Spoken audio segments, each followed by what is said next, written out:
Kitab 2 Tawarikh pasal yang ke-26. 2 Tawarikh pasal yang ke-26. Ada kisah menarik tentang seorang raja yang pernah memerintah Yehuda.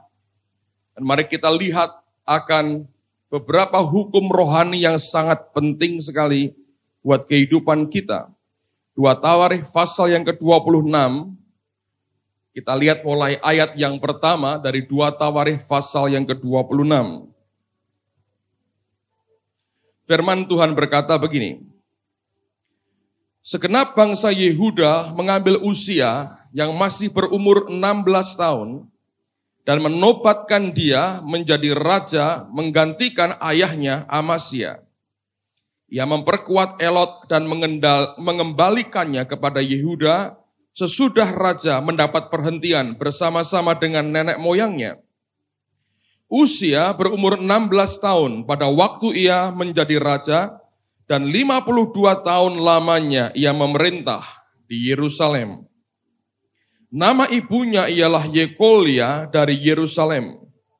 Ia melakukan apa yang benar di mata Tuhan, tepat seperti yang dilakukan Amasya ayahnya. Ayat yang kelima kita akan baca bersama-sama 2, 3. Ia mencari Allah selama hidup siapa? Sakaria yang mengajarnya supaya takut akan Allah. Dan selama ia mencari Tuhan, Allah membuat segala apa? Amen. Nah ini ayat yang aneh sekali sebenarnya. Nah saya mau tunjukkan kepada saudara suatu hukum rohani yang tidak pernah bisa kita abaikan sebagai orang percaya.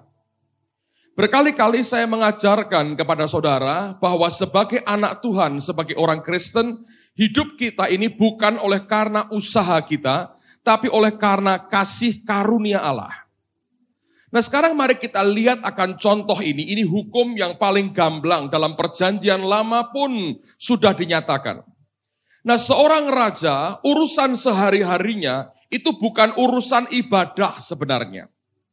Kalau Anda memperhatikan dalam sepanjang sejarah orang Israel, rasanya cuma satu raja yang memiliki 3 pengurapan yang berbeda dalam satu pribadi.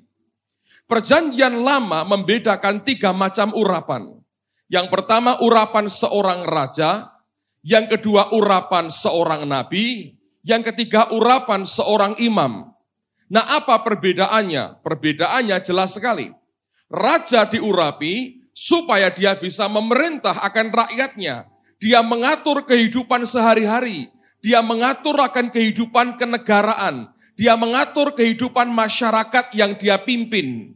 Dia berhak memiliki tentara, dia berhak menarik pajak, dia berhak mengatur semuanya. Nah, raja itu adalah kepala pemerintahan yang mengatur akan urusan kemasyarakatan sehari-hari. Dia mengatur soal irigasi, dia mengatur pertanian, dia mengatur perdagangan, dia mengatur militer, dia mengatur perluasan wilayah. Segala sesuatu yang berkaitan dengan urusan sehari-hari, urusan perutnya rakyat, urusan kesejahteraan rakyat, itu raja yang mengurusinya. Nah untuk itu seorang raja harus diurapi, karena tanpa pengurapan orang tidak mampu melakukan seperti yang seharusnya dia lakukan.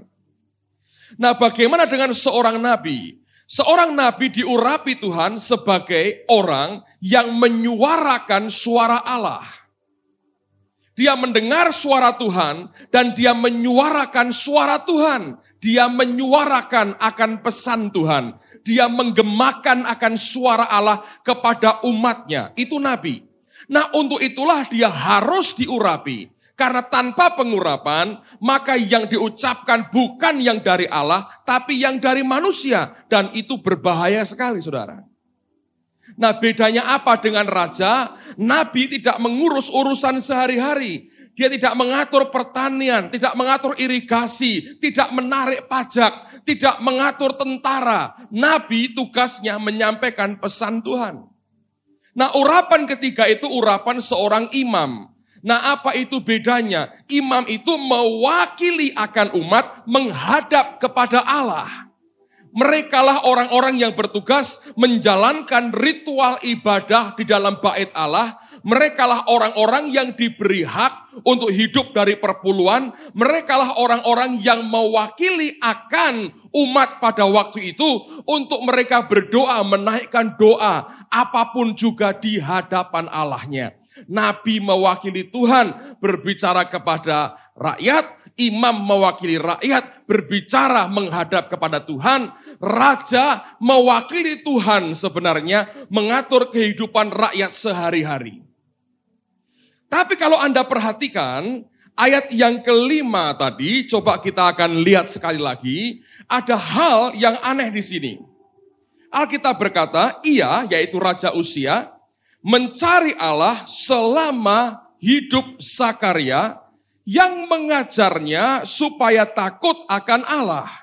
Dan selama ia mencari Tuhan, Allah membuat segala usahanya berhasil. Aneh sekali. Jadi sebenarnya ada suatu semacam orang berkata hubungan tidak langsung tapi langsung. Jadi sebenarnya mencari Tuhan itu satu hal, usahanya dia dalam ngurus rakyatnya itu hal yang berbeda. Anda bisa nangkap ya. Nah ini yang membuat kita harus mengerti. Tapi di hadapan Allah ternyata dua hal ini berkaitan sekali. Alkitab berkata selama dia mencari Tuhan, selama dia sungguh-sungguh mencari akan Allah, maka Tuhan yang dia cari, yang dia dekati, yang dia ikuti itu membuat segala usahanya berhasil. Usaha dalam urusan apa? Dalam urusan sehari-hari. Dalam urusan membuat kenyang perut rakyatnya. Dalam urusan mensejahterakan akan rakyat yang dia pimpin. Jadi usahanya mensejahterakan rakyat itu sumbernya bukan karena kebijaksanaan politiknya. Bukan karena ekonomnya orang yang hebat. Bukan karena dia punya ahli-ahli pertanian yang tidak ada tandingannya. Bukan karena dia punya kekuatan militer yang kuat. Bukan, saudara. Semuanya itu hanya akibat. Akibat apa? Akibat dia mencari Allah dengan segenap hatinya. Selama dia mencari Tuhan, maka semua usahanya itu dibuat Allah berhasil. Nah, orang Kristen banyak membedakan ini. Kita berkata ya ke gereja adalah ke gereja, satu hal lain. Kerja ya kerja, itu dua hal yang berbeda. Lalu kita membuat pemisahan. Saya beritahu, saudara sedang dalam keadaan tertipu. Atau karena ketidakmengertian kita, sengaja kita berkata, kita pisahkan dua ini sebagai hal yang berbeda. Oh ya, kalau Minggu, kalau Kamis atau Selasa adalah waktu untuk kebaktian, ikut kebaktian tengah minggu, ikut mesbah keluarga, itu satu hal lagi. Tapi urusan kerjaan ini misalnya, Anda seorang penjual kain misalnya, apa Tuhan itu punya sangkut paut dengan kain? Kalau Anda seorang pedagang pembuat pakaian, konveksi, apa Tuhan itu ada nyangkut paut dengan tajam atau tumpulnya gunting saya? Nah, kita berkata, kita mesti pisahkan. Ini kehidupan rohani tersendiri, ini urusan dagang, urusan usaha tiap hariku, dua hal yang berbeda. Saya beritahu ternyata tidak, saudara. Raja ini masih berusia 16 tahun ketika dia menjadi raja atas Yehuda. Nah, firman Tuhan berkata, selama dia mencari akan Tuhan, maka Allah membuat segala usahanya berhasil. Tidak pernah ada pembedaan antara hal rohani dengan jasmani. Seharusnya yang terjadi adalah seperti yang Alkitab katakan, engkau mencari Allah, maka urusan usahamu di dunia ini Allah yang membuat berhasil, bukan kita yang membuat berhasil, Allah yang membuat berhasil. Amen, saudara. Dalam seminar di Jakarta minggu yang lalu, hari pertama, malam yang pertama sebelum kami selesai, di mimbar Tuhan berbicara jelas kepada saya. Dan dia mengulang apa yang sudah saya mengerti beberapa waktu sebelumnya. Tapi suara ini begitu jelas, dia berkata begini, anakku, bukan karena usahamu, tapi oleh karena ketaatanmu. Bukan oleh karena apa yang kamu paksakan, kamu upayakan, kamu kerjakan dengan kekuatanmu. Bukan itu letak keberhasilan. Tapi oleh karena ketaatanmu. Dan seringkali orang melihat sebagai dua hal yang tidak ada hubungannya sama sekali. Lalu kemudian tiba-tiba Tuhan memberikan ilustrasi yang menarik sekali.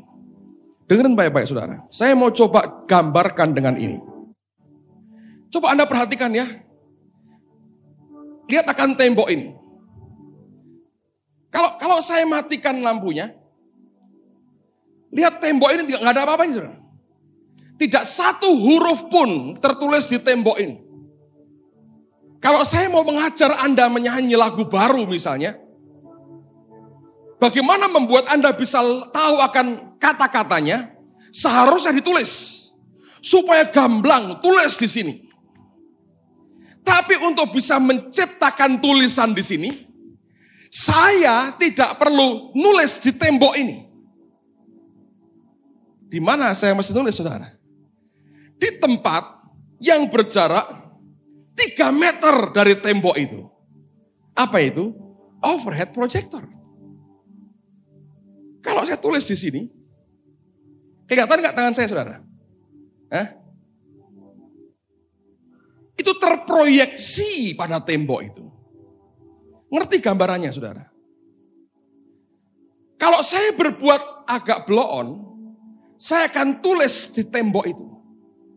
Setiap kali saya tulis, saya tidak bisa ngajar lagu lain lagi, karena saya harus bongkar lagi catnya dan dicat ulang.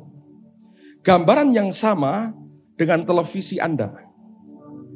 Siapa yang punya televisi yang pakai remote control? Coba angkat tangan tinggi-tinggi. Siapa yang punya TV yang masih ditunjuki begini, saudara? Itu kan kuno. Kuno kan, saudara? Bukan menghina, tapi saya hanya mau berkata itu kuno. Yang baru pakai remote control. Yang kuno ditunjuk. Anda kuno atau modern, saudara? Kalau mau cara kuno, ya coblosi terus TV-nya. Lama-lama dol, saudara. Yang baru pakai remote control. Remote-nya itu, coba lihat. Sepintas, nggak ada hubungannya. TV-nya di situ. Orangnya 3-4 meter. Sambil begini aja. Nyala sendiri, saudara. Asal ini tanganmu berfungsi dengan baik. Dan tombolnya Anda pencet, itu akan terjadi seperti yang engkau inginkan. Lalu orang berkata, tapi nggak ada hubungan dong. TV dengan remote controlnya ada gelombangnya yang tidak kelihatan oleh mata, tapi punya akibat langsung. Nah, hal antara Tuhan dengan usaha hidup kita seperti itu, saudara. Kebodohan paling besar yang sering dibuat orang Kristen adalah ketika lihat usahanya goyang, dia tinggalkan Tuhannya. Padahal televisi hidupmu tanpa tombol apa-apa, saudara. Ini paling modern soalnya. Yang kita kan masih dipencet juga masih bisa, saudara. Ini yang Tuhan punya. Anda mau pencet-pencet nyetrum malah, saudara. Tapi orang Kristen malah buang remote controlnya. Diinjek-injek. Waktu kau injek-injek, wes ora Tuhan-Tuhanan. Tuhan berkata, ya ora berkat-berkatan kalau begitu. Anda kehilangan satu-satunya alat untuk membuat hidupmu berhasil. Anda bisa ngerti?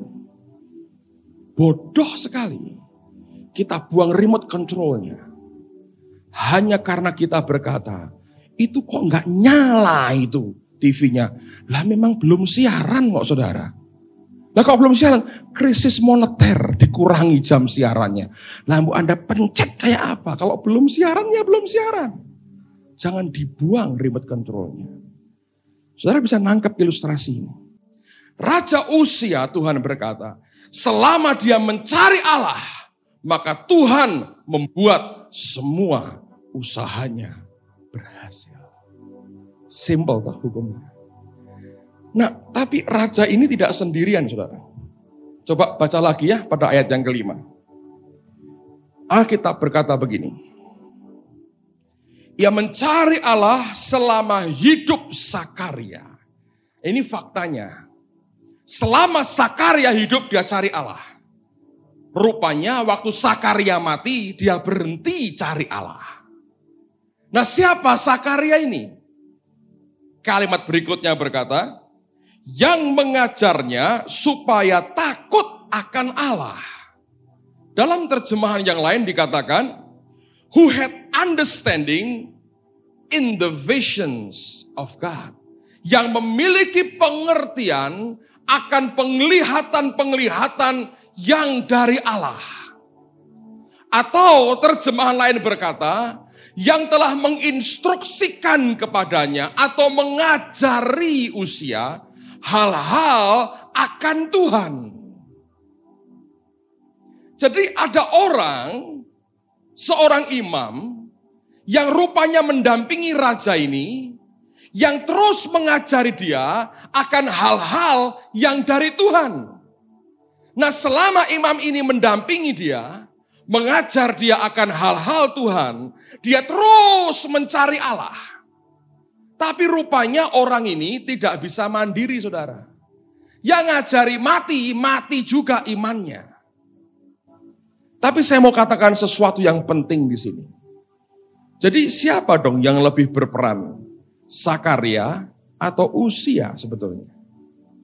Hah? Sakarianya atau Uzia? Ya dua-dua sebetulnya, saudara. Tapi Uzia nggak bisa ditinggal sendiri. Uf Ekman pernah ngomong dengan Pak Timotius. Saya tirukan ya. Saya nggak butuh pengusaha. Pengusaha butuh saya. Uzia butuh Sakaria. Sakaria nggak butuh Uzia. Dia imam, dia hidup, dia atur Tuhan.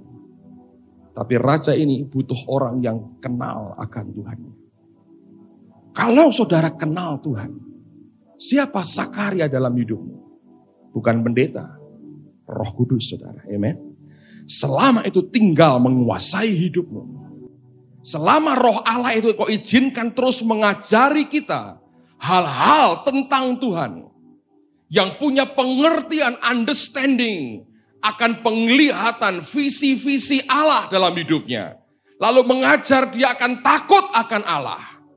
Maka raja ini terus mencari Tuhan. Selama ia mencari Allah, maka Tuhan membuat dia berhasil.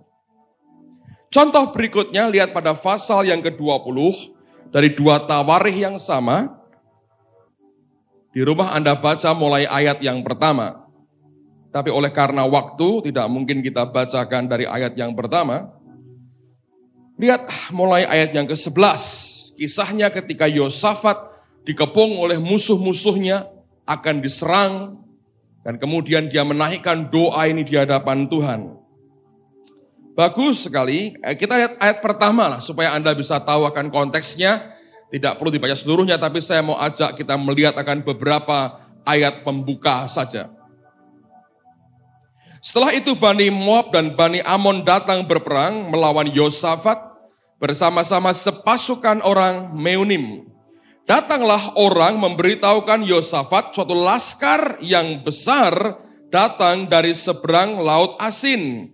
Dari Edom menyerang tuanku. Sekarang mereka di Haseson Tamar, yakni En-Gedi. Yosafat menjadi takut. Lalu mengambil keputusan untuk apa, saudara? Apa? Mencari Tuhan. Ia menyerukan kepada seluruh Yehuda supaya berpuasa. Dan Yehuda berkumpul untuk meminta pertolongan daripada Tuhan. Mereka datang dari semua kota di Yehuda untuk mencari Tuhan. Ini hebat. Harusnya diserang itu kan yang berpikir pertama apa? Kuatkan pasukan, strateginya seperti apa? Gempurnya dari mana? Yang mana dipertahankan? Tapi raja ini rohani, saudara. Ketika dia ketakutan, Alkitab berkata, dia memutuskan untuk mencari Tuhan. Keputusan mencari Tuhan, itu kunci kemenangan. Ayat yang ke-11, bagian dari doanya, dia berkata begini. Lihatlah sebagai pembalasan mereka datang mengusir kami dari tanah milik yang telah Engkau wariskan kepada kami. Ya Allah kami, tidakkah Engkau akan menghukum mereka, karena kami tidak mempunyai kekuatan untuk menghadapi laskar yang besar ini yang datang menyerang kami. Kami tidak tahu apa yang harus kami lakukan, tetapi mata kami tertuju kepadamu. Saya ulang lagi, dia berkata begini. Kami tidak tahu apa yang harus kami lakukan, tetapi mata kami tertuju kepadamu. Sementara itu seluruh Yehuda berdiri di hadapan Tuhan. Juga segenap apa saudara? Ulangi lagi, segenap apa? Dengan siapa? Dan ini kan MK, saudara. Enak tahu MK? Mesbah keluarga. Kumpul seluruhnya. Para suami, Anda harus tahu dalam keluargamu harus ada mesbah di hadapan Tuhan. Oh, istriku pendoa. Ya, kamu jadi istri aja. Kasih lipstick, kasih wig ya. Istrinya dikasih kumis supaya jadi suami. Para suami ini seringkali kelompok yang paling tidak peduli urusan keluarganya.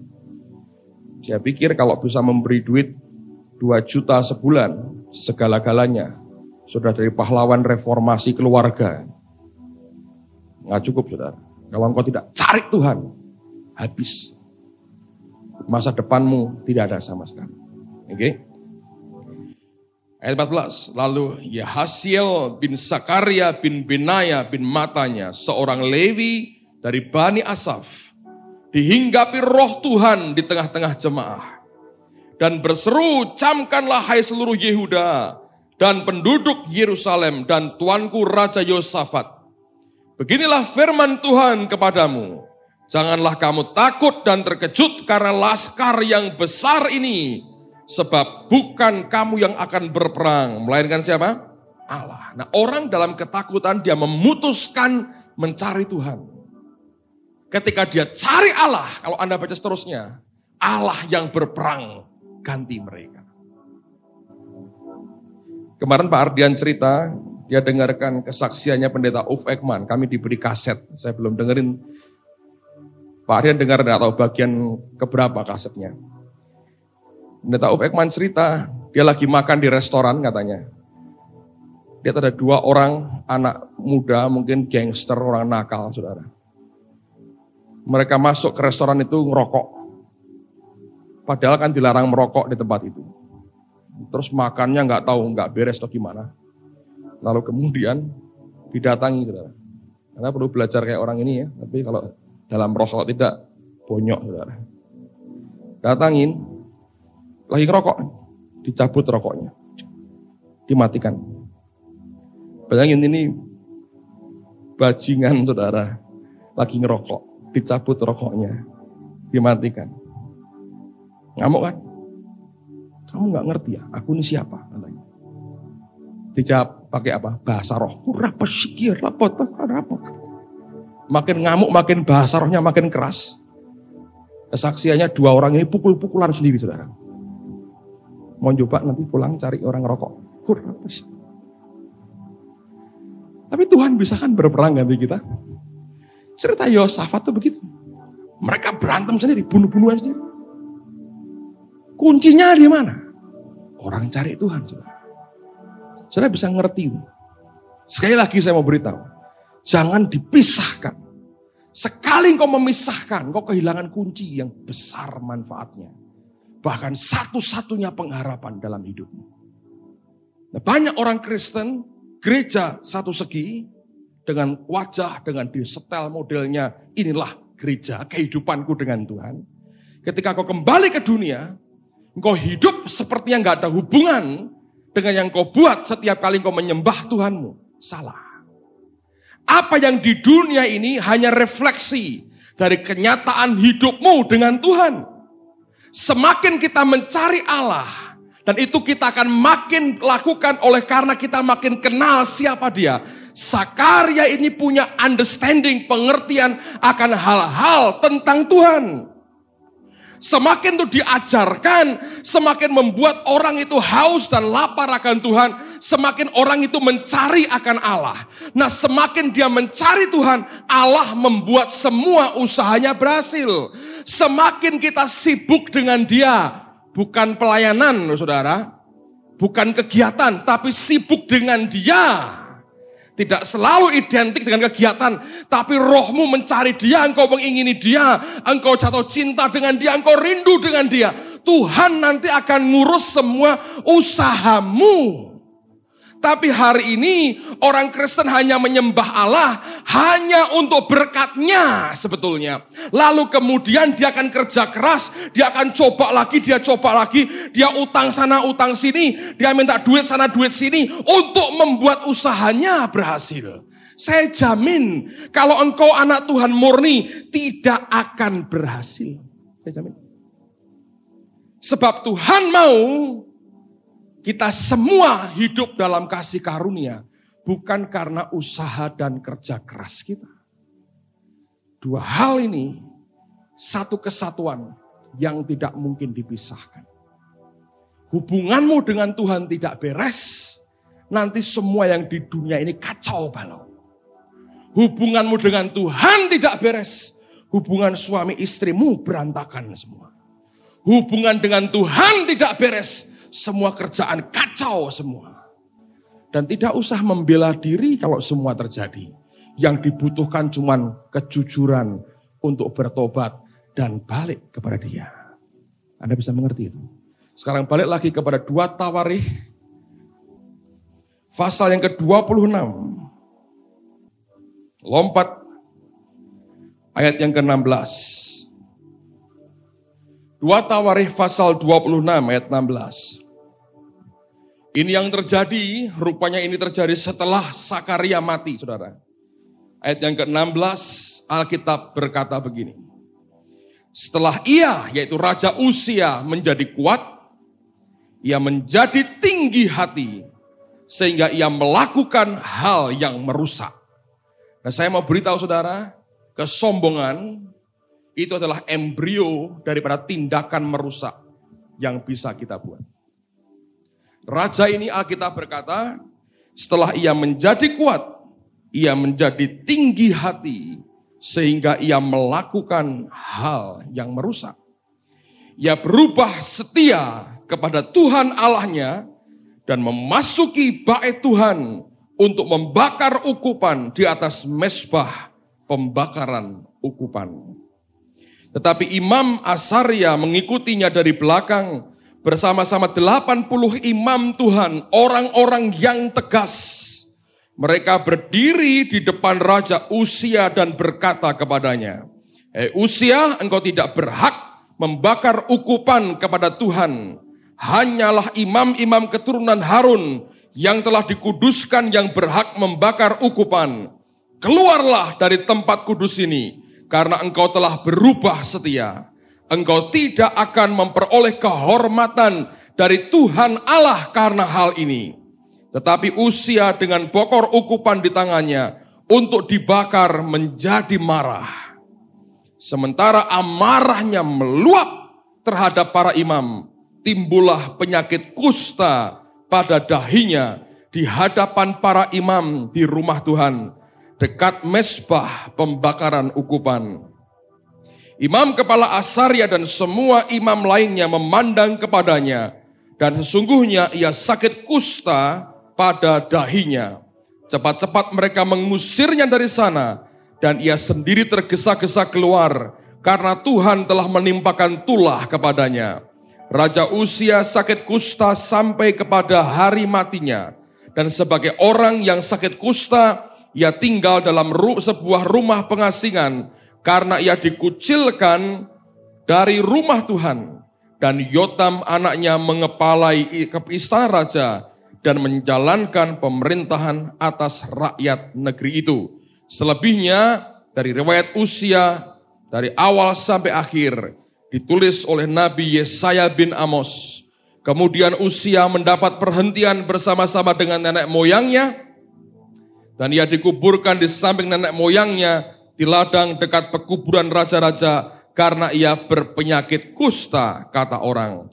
Maka Yotam anaknya menjadi raja menggantikan dia. Tragis sekali, saudara. Umur 16, dia menduduki posisi yang hebat sebagai Raja Yehuda. Didampingi seorang imam bernama Zakaria yang kenal Tuhan. Diajari perkara-perkara Tuhan. Hatinya dibawa ke Tuhan. Selama Zakaria hidup mendampingi dia, terus mengingatkan dia akan Tuhan, dia mencari Allah. Selama dia mencari Allah, Tuhan membuat segala usahanya berhasil. Dan lama-lama dia makin kuat. Ketika dia makin kuat, Alkitab berkata, dia mulai tinggi hati dan melakukan hal yang merusak. Dan puncak daripada pengerusakan yang dia buat adalah dia pikir dia bisa berbuat semaunya sendiri. Bahkan dalam urusan yang menyangkut Tuhan atas hidupnya. Puncak dari kerusakan yang dia buat adalah dia menantang Tuhan dan segala aturannya. Dia bawa bokor ukupan, dia bilang, gua juga bisa, katanya. Aku raja, aku kuat, aku juga bisa. Dia masuk, dia mau berikan ukupan ke Tuhan. Dia mau berkata, Tuhan, nih aku juga bisa. Aku tidak butuh yang lain. Waktu itulah ada orang-orang imam-imam yang tegas. Yang berkata, engkau teruskan begini. Engkau tidak akan terima kehormatan dari Tuhan. Nah, saya hanya mau ingatkan saudara. Seringkali keberhasilan lebih berat ditanggung daripada penderitaan. Saudara.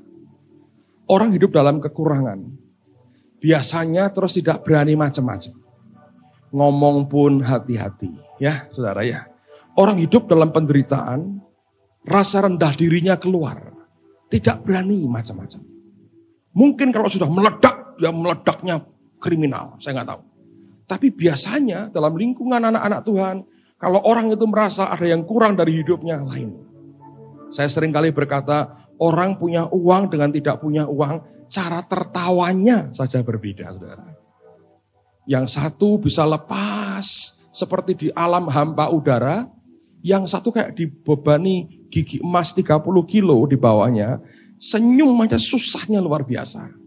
Cara jalannya aja lain, saudara. Orang punya uang dengan tidak punya uang, rupanya cara jalannya aja lain. Ngerti, saudara? Kalau punya duit, lebih melihat ke atas. Dan berani kanan kiri, saudara. Orang tidak punya uang pakai tapal kuda. Kalau lewat toko, jauhkanlah kami dari yang jahat. Anda bisa tahu ya? Dan moodnya bisa berbeda. Kalau itu orang masih jasmani. Tidak punya uang dan punya uang itu mood hatinya bisa lain. Kalau begitu punya uang, ayat firman terus disebut. Hati yang gembira obat, ya gembira mungkin duit-duit saudara. Tapi begitu uang tidak ada, terus nyanyi aku berserah terus saudara. Moodnya bisa lain dan gampang emosi. Itu manusia kedagingan begitu. Nah saya mau beritahu saudara. Tapi ketika orang itu punya semuanya, bahayanya adalah tinggi hati. Dia pikir, oh selama ini Tuhan menyertai aku. Aku bisa berbuat apapun yang aku mau. Lalu semua urusan Tuhan, semua gitu, aku bisa. Dan saya mau beritahu, itu merusak, saudara. Nanti kelak puncaknya adalah engkau menantang Tuhan sendiri. Orang yang hidup dalam kelimpahan dan kemakmuran lebih berat dengan orang yang hidup dalam kekurangan. Tingkat kejatuhan orang yang hidup di dalam kemakmuran lebih besar dan mengerikan dibandingkan mereka yang hidup di dalam kekurangan. Itulah sebabnya Tuhan berkata orang kaya sukar masuk kerajaan surga. Betul nggak, saudara? Kenapa? Sebab kekayaan itu membuat orang berpikir aku bisa berbuat apapun yang aku mau. Pak Timotius kemarin nyeletuk sedikit begini. Orang kaya itu punya lebih banyak pilihan. Dia berkata. Saya berdoa tidak membuat dia berkata, aku harus kaya supaya pilihanku banyak. Saya beritahu, buat kita gak ada banyak pilihan. Cuma satu pilihan. yang dipilih Tuhan. Anda boleh kaya atau tidak punya uang. Pilihan cuma satu. Amen. Kalau Anda masih merasa punya banyak pilihan, engkau memiliki hidupmu sendiri dan bukan Tuhan yang memiliki hidupmu. Tapi itu fakta betul. Orang kaya punya banyak pilihan. Anda punya uang 50.000, Anda bisa nentukan. Mau makan pecel, soto, atau Anda masak Indomie, Anda masih bisa. Atau Anda mau ke barbecue di Simpang 5, Anda masih bisa kalau sudah buka. Atau Anda mau ke Yamcha, boleh ngajak saya kalau mau. Anda bisa milih kan dengan uang itu. Cukup nggak Pak? Ya minum teh aja kan cukup saudara. Masuk restoran. Tapi kalau Anda punya uang 500, pilihanmu adalah leker di luar sini saudara. Dan bakso, apa Pak? Sama? Nggak buka? Oh nggak boleh. Nggak, teh tawar nggak bisa 500. Boleh dong. Ngombe teh di situ. Bakso masih bisa. Tapi jangan pindahkan motor Anda di sana habis untuk parkir saudara. Lihat pilihan tidak banyak kan. Tapi saya mau beritahu saudara. Semakin kita di atas, betul secara manusia pilihanmu makin banyak. Dan godaan itu makin besar. Kalau Anda disuruh milih, gedung ini dicat kuning atau putih, lebih gampang. Tapi kalau saya beri Anda 30 macam warna, soft semua. Mumet Pak kira-kira saudara?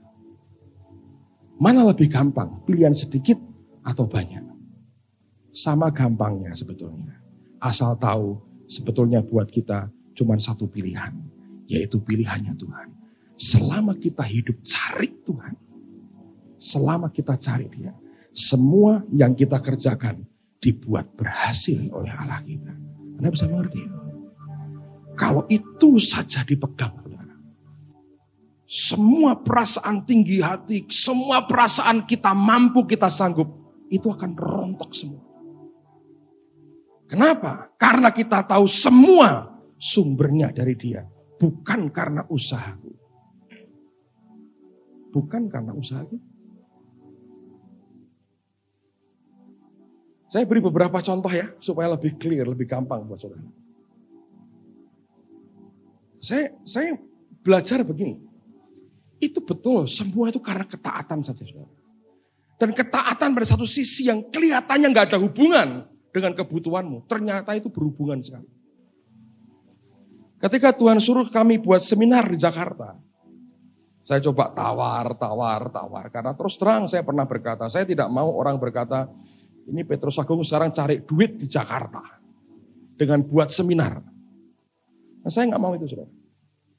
Sampai akhirnya dalam tawar-menawar dengan Tuhan, saya berkata, Tuhan kau ngerti hatiku. Bukan aku tidak mau buat seminar, aku hanya tidak mau jadi sandungan bagi orang yang tidak ngerti. Dan dia berkata, baik caranya adalah sekarang kamu bayar semua sendiri. Jadi selama ini kita nggak minta duit orang Jakarta. Saudara. Semua tanggung sendiri. Lalu kemudian pada waktu saya kerjakan itu, saya dalam pergumulan di Semarang, saya tahu saya punya kebutuhan rumah, saya perlu rumah yang lebih besar. Nah sekarang apa hubungannya seminar di Jakarta? Dan Tuhan berkata, kamu tidak boleh terima persembahan dari panitia. Apa hubungannya seminar di Jakarta dengan kebutuhan rumah saya? Saudara? Nggak ada kan? Kenyataannya, waktu saya lakukan apa yang Tuhan suruh, semua kebutuhan saya Dia yang mencukupi. Bukankah Dia Allah yang luar biasa? Nah itu hubungannya begitu. Sepertinya nggak ada hubungan, tapi itu hubungannya kuat sekali. Nah orang percaya, orang Kristen mesti kenal dong Tuhan yang begitu. Kalau tidak, saudara tidak kenal Tuhan sebenarnya. Ketaatan kita, waktu kita mencari Dia, akan membuat Tuhan yang ngurusi semua usaha kita. Itulah sebabnya Yesus berkata, carilah dahulu apa? Kerajaan Allah dan kebenarannya, maka semuanya akan ditambahkan padamu. Simpel kan? Simpel. Mari lihat dengan cara Tuhan melihat, saudara. Nanti hidup kita berbeda. Pada waktu usia ini tinggi hati, lihat apa yang terjadi. Ketika ditegur dengan keras, amarahnya meluap. Ketika amarah itu meluap, timbul apa? Kusta. yang meluap di dalam, keluar di fisik, saudara. Amarah itu meluap dari mana? Dari hatinya kan? Emosinya kan? Waktu meluap, kustanya timbul. Jangan izinkan apapun meluap dari hidupmu, kecuali Tuhan. Saudara. Kita pernah buat kebodohan pada waktu masa awal-awal gereja. Goblok sekali menurut saya. Tapi karena ketidakmengertian kami. Dulu banyak ribut. Apa aja ribut? Diributkan. Mungkin itu zaman reformasi kali ya. Semua ribut. Ribut. Dan semua merasa paling benar. Ribut, ngomong, berantem. Lalu kita nggak kenal rekonsiliasi sih ya. Kalau sudah kenal rekonsiliasi dulu mungkin tidak berbuat seperti itu. Lalu kita pikir begini, oh untuk kita ini bisa bersatu kembali, ya unek-unek harus dikeluarkan. Saya mau beritahu saudara, kita buat acara, isinya orang maki-maki orang, tuding-tuding orang, satu dengan yang lain. Yang satu begini, saya tersinggung. Anda kalian beli bakso, istri saya tidak ditawari. Nek perlu sak gerobake tak tuku iso. Waget semua. Wih juragan bakso anyar ini saudara. Tapi ini saya tidak melebihkan loh kalimat tanya. Saya nggak lebih-lebihkan. Istilah dia sak rombongi. Tahu rombong. Sak gerobake. Bakso sastro atau apa nggak tahu saya. Kalian beli bakso, istri saya tidak ditawari. Lah ini kan wong loro atau nyonya ditawari. Nah, orang nggak nawari itu kan mungkin lupa atau duit terbatas. Tiwas nawar-nawari tidak iso jajakno. Tapi itu kan menimbulkan sakit hati. Itu kita bilang, ayo ada unek-unek apa, keluarkan semua keluarkan sudah. Saya mau beritahu, kita nggak tahu rekonsiliasi. Kita akhirnya ngerti rekonsiliasi adalah waktu kita berkata, maafkan aku ya, aku ini salah. Bukan lu begini. Itu bukan rekonsiliasi. Debat kusir, pengadilan neraka. Dan itu merusak, sejak itu hubungan kami worse, tambah buruk. Keluar dulu ternyata bakso dimasalahkan. Lama-lama kalau kita pengen jajan saudaraku, ini ada lemper, wah itu tak, gue lemper metu neh di persekutuan, orang sudah tuku saudara, bayangin. Hasilnya itu ketakutan. Yang di dalam meluap, sampah semua keluar. Luarnya, tambah akarman. Suami istri sama. Nah, kue ngene, kue mbien kok gelem mbek aku, lah kepeksa. Terus toh, saudara. Ya toh? Aku seti bojomu ora pernah mbok pestake. Wes waktu kawin. Lah undangane wong 100 tok. Sing masak ora sanggup, katanya ribut toh, saudara. Lah kok gelem mbek aku? Mestine aku ki dipujuk direktur. Ya aku ki anak direktur bangkrut tapi ora situ. Itu ribut, saudara. Anaknya gini. Hebat. Saya mau beritahu. Itu terus-teruskan. Anda begitu ya. Rusak rumah tangga. Ini yang di dalam dibuat meledak. Kustanya keluar. Lihat nanti kalau Anda terus begitu. Kusta keluar. Jangan suka ngungkit-ngungkit, saudara.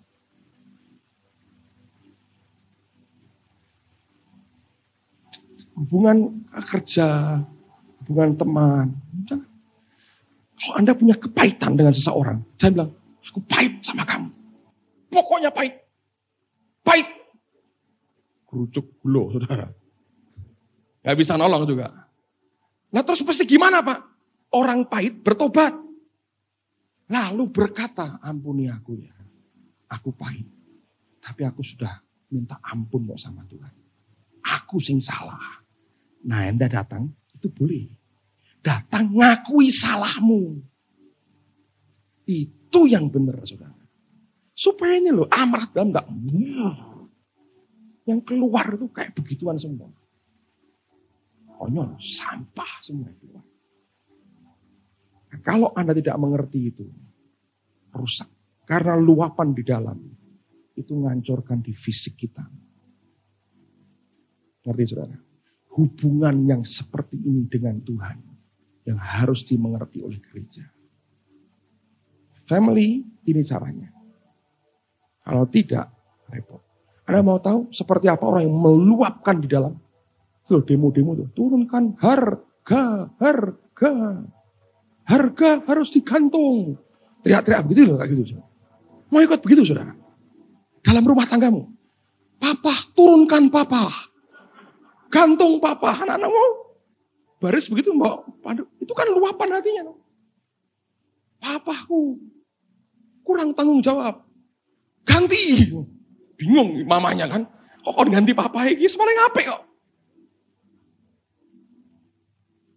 Protes ke mamanya. Ganti papa. Mamanya bilang, aku wis tua ganti.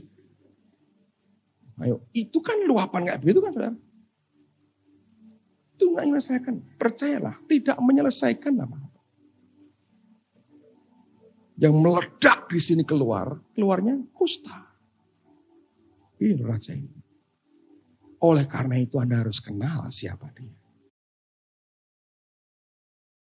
Dalam pasal 26 ini dikatakan, kisah akhir daripada riwayat Uzia ditulis oleh Nabi Yesaya bin Amos. Ayat yang terakhir kita, lihat sekarang Yesaya pasal yang ke-6. Yesaya pasal yang ke-6, lihat mulai ayat yang pertama. Ini berkaitan dengan matinya Raja Uzia.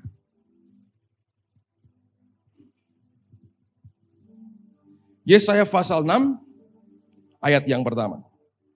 Dalam tahun matinya Raja Uzia, Yesaya berkata begini, aku melihat siapa? Tuhan. Aku melihat Tuhan duduk di atas tahta yang tinggi dan menjulang dan ujung jubahnya memenuhi bait suci. Kematian Uzia adalah kematian kedagingan.